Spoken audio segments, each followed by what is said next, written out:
ہیں یا رسول اللہ علیہ الصلوۃ والتسلیم اب ہمیں بھی اجازت کی جائے کہ ان یہودیوں کا میں بھی مقابلہ کروں. نبی نے روکا مگر پھر وہ عرض کرنے لگے, اصرار کیا, نبی نے اجازت دے دی. اب وہ ابھی مسلمان ہوئے تھے, ابھی انہوں نے کلمہ پڑھا تھا, جنگ کے میدان میں گئے اور یہودیوں سے لڑتے لڑتے لڑتے لڑتے انہوں نے اپنی جان آفری کے سپرد کر دی اور شہادت کا جام نوش فرما لیا, شہید ہو گئے. جب نبی پاک صلی اللہ تعالی علیہ وآلہ وسلم کو خبر ملی تو نبی نے فرمایا ان کی لاش کو لایا جائے, میرے قریب لا کر کے رکھا جائے. جب بارگاہ رسول میں لا کر کے ان کی لاش مبارک کو رکھا گیا تو نبی نے فرمایا عمل قلیلا واجر کثیرا, انہوں نے عمل تو بہت کم کیا ہے مگر انہیں ثواب بہت مل گیا ہے.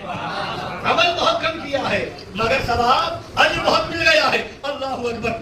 اور اس کے بعد نبی کھڑے ہوتے ہیں ان کے سرہانے, دعا کے لیے ہاتھ اٹھاتے ہیں اور نبی فرماتے ہیں یہ وہ ہے انہیں اسود کہا جاتا ہے, یہ چہرے سے بھی بظاہر کالے ہیں, یہ حبشی ہیں, حبشہ کے رہنے والے ہیں جو کالے رنگ کے ہوا کرتے ہیں, اسی وجہ سے ان کو اسود بھی کہا جاتا ہے. مگر اللہ نے جام شہادت پینے کی وجہ سے ان کے چہرے کو منور کر دیا ہے, نور والا بنا دیا ہے, ان کی بدن میں خوشبو, ان کے بدن میں خوشبو پیدا ہو گئی ہے. اور نبی فرماتے ہیں انہیں جنت کی 2 حوریں مل گئی ہے. دیکھا صحابہ نے تو ان کے جسم پاک سے خوشبو نکل رہی تھی.